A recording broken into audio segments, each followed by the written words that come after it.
نحمدہ ونصلی علی رسولہ الکریم اما بعد۔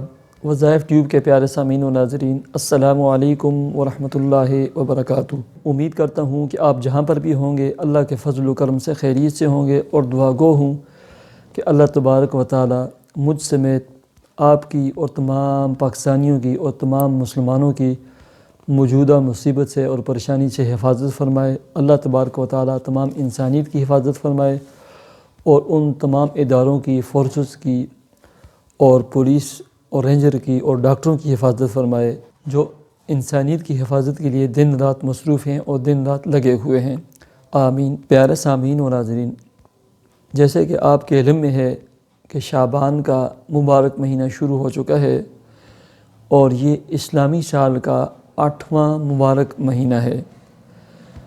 شعبان شعب سے یا تشعب سے ماخوذ ہے، جس کے معنی ہے عام ہو جانا، پھیل جانا۔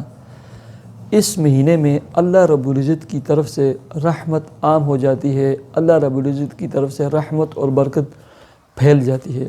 اس کی وجہ یہ ہے کہ اس کے بعد سب سے عظیم، سب سے مبارک، سب سے بڑا اور رحمت والا مہینہ یعنی رمضان کا شروع ہو جاتا ہے۔ جیسے سورج طلوع ہونے سے پہلے، ابھی سورج طلوع نہیں ہوا ہوتا، ایک روشنی پھیل جاتی ہے افق پر، ایسے ہی اس کے بعد سورج طلوع ہوتا ہے، ایسے ہی رمضان المبارک کی برکات، انوارات اور رحمتیں آنے سے پہلے ہی اس کی برکات، انوارات اور رحمتیں پوری دنیا میں پھیل جاتی ہیں، اور پوری دنیا میں جو پھیل جاتی ہیں اس مہینے کا نام شعبان ہے، شعبان کا مہینہ ہے۔ اس میں 5 ایسے کام ہیں، اگر آپ ان 5 کاموں کو کریں گے تو پہلے نمبر پر اللہ تبارک و تعالی پورے سال آپ کو مصائب اور پریشانیوں سے محفوظ رکھیں گے۔ ایسے ہی اللہ تبارک و تعالی آپ کو بے پناہ مال و دولت سے نوازیں گے۔ اللہ تبارک و تعالی آپ کو مقروض نہیں فرمائیں گے۔ اگر آپ مقروض ہیں، قرض دار ہیں، اللہ تبارک و تعالی کچھ دنوں میں، کچھ مہینوں میں آپ کے لیے ایسے اسباب پیدا فرما دیں گے کہ اللہ تبارک و تعالی کے فضل و کرم سے آپ کو قرضے سے نجات مل جائے گی۔ اللہ تبارک و تعالی آپ کی بیماریوں کو دور فرمائیں گے۔ اللہ تبارک و تعالی کی خصوصی رحمتیں اور برکتیں آپ پر ہوں گی۔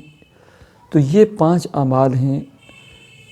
پہلے نمبر پر جب بھی آپ شعبان کے چاند کو دیکھیں تو یہ صرف شعبان کے ساتھ خاص نہیں، بلکہ جب بھی نیا چاند دیکھیں ایک مسنون دعا ہے، اللہ اکبر اللہم احلہ علینا بالجمن والایمان والسلامت والاسلام والتوفیق لما تحب وترضا ربی وربک اللہ۔ میں کہتا ہوں کہ یہ ایک ایسی مسنون دعا ہے جو اہتمام کے ساتھ مہینے کے شروع میں پڑھ لیتا ہے، پورا مہینہ اللہ تبارک و تعالی تمام مصائب اور پریشانیوں سے اسے محفوظ فرما دیتے ہیں، رحمتیں اور برکتیں اس پر نازل فرماتے ہیں۔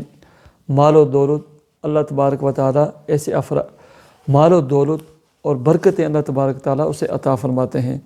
پہلے نمبر پر اس دعا کا اہتمام ہے۔ شروع میں دیکھیں یا جب بھی پہلی مرتبہ شعبان کے چاند پر آپ کی نظر پڑے تو یہ اس دعا کا اہتمام کریں۔ دوسرے نمبر پر آپ نے جو کام کرنا ہے وہ برکت کی دعا ہے۔ اس کا طریقہ یہ ہے کہ چونکہ یہ سب سے مبارک مہینہ ہے، اس میں اللہ رب العزت کی برکت، اللہ رب العزت کی طرف سے رحمتیں پھیل جاتی ہیں، تو ہر نماز کے ساتھ 2 رکعت نماز صلاۃ شکر پڑھیں، صلاۃ حاجت پڑھیں، صلاۃ توبہ پڑھیں، اور اس کے بعد برکات کی دعا کریں۔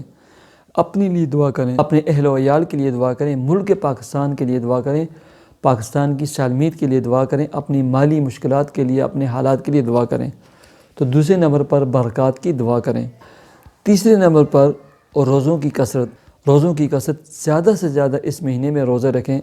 حضرت عائشہ صدیقہ رضی اللہ تعالی عنہا فرماتی ہیں کہ رمضان کے علاوہ جس مہینے میں اللہ کے رسول صلی اللہ علیہ وسلم سب سے زیادہ روزے رکھتے تھے، کثرت سے روزے رکھتے تھے، وہ شعبان کا مہینہ ہے۔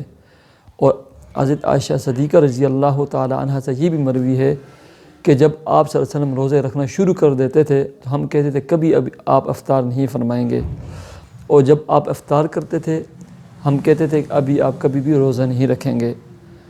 اور اگر آپ زیادہ سے زیادہ نہیں رکھ سکتے تو کم از کم 3 روزے جو 13، 14 اور 15 شعبان کے ہیں ان کا لازمی اہتمام کریں۔ کیونکہ شب بارات جو 15 شعبان کی رات ہوتی ہے، تمام انسانوں کے اعمال پیش ہوتے ہیں، ایک بجٹ کا دن ہوتا ہے، بجٹ کی رات ہوتی ہے، اعمال اور سال بھر جتنے کام ہوتے ہیں اللہ تبارک و تعالیٰ فرشتوں کی ڈیوٹیاں لگتی ہیں، فرشتوں کی ڈیوٹیاں لگاتے ہیں، فرشتوں کے حوالے وہ معاملات اور کام ہوتے ہیں۔ تو جب میرے اور آپ کے اعمال جائیں، میرے اور آپ کے بارے میں جو احکامات صادر ہوں، اس وقت میں اور آپ یا روزے کی حالت میں ہوں یا عبادت میں مصروف ہوں۔ تو دوسرا کام یہ کرنا ہے کثرت سے روزے رکھیں، 13، 14 اور 15 کا اہتمام کے ساتھ روزہ رکھیں۔ اور چوتھے نمبر پر آپ نے کام یہ کرنا ہے کہ رمضان المبارک کی تیاری کریں۔ رمضان کی تیاری کیسی ہے؟ پہلے نمبر پر روزوں کا اہتمام کریں، کثرت سے شعبان میں روزے رکھیں۔ دوسرے نمبر پر صدقہ خیرات دیں۔ تیسرے نمبر پر اہتمام کے ساتھ دعا کریں کہ اے اللہ تبارک و تعالی ہمیں رمضان المبارک کا مہینہ عطا فرما، کہ سحری کی برکات، اس کی افطاری کی برکات، اس کے دن کی برکات، اس کی رات کی برکات ہمیں عطا فرما۔ اس کے لیے اپنے بچوں کو تیار کریں کہ ایک مہینے آنے والا ہے، رمضان المبارک کا مہینہ ہے، اس کے لیے سودا سلف جو جیسے ہم کسی چیز کی تیاری کرتے ہیں، اہتمام کے ساتھ تیاری کرتے ہیں، اس طرح رمضان المبارک کی اہتمام کے ساتھ تیاری کریں اور اس میں اپنا وقت صرف کریں۔ اور 5ویں نمبر پر زیادہ سے زیادہ عبادات میں وقت گزاریں۔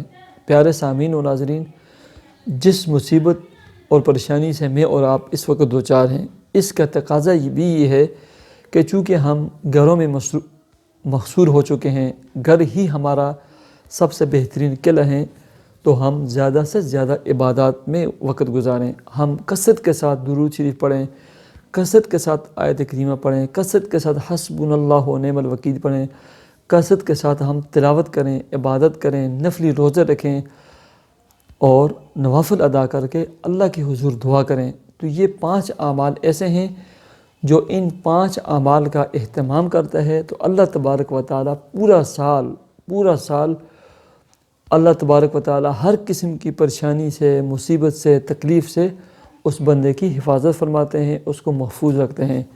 تو مجھے امید ہے کہ آپ بھی ان 5 اعمال کی تیاری کریں گے، ان 5 اعمال کا اہتمام کریں گے۔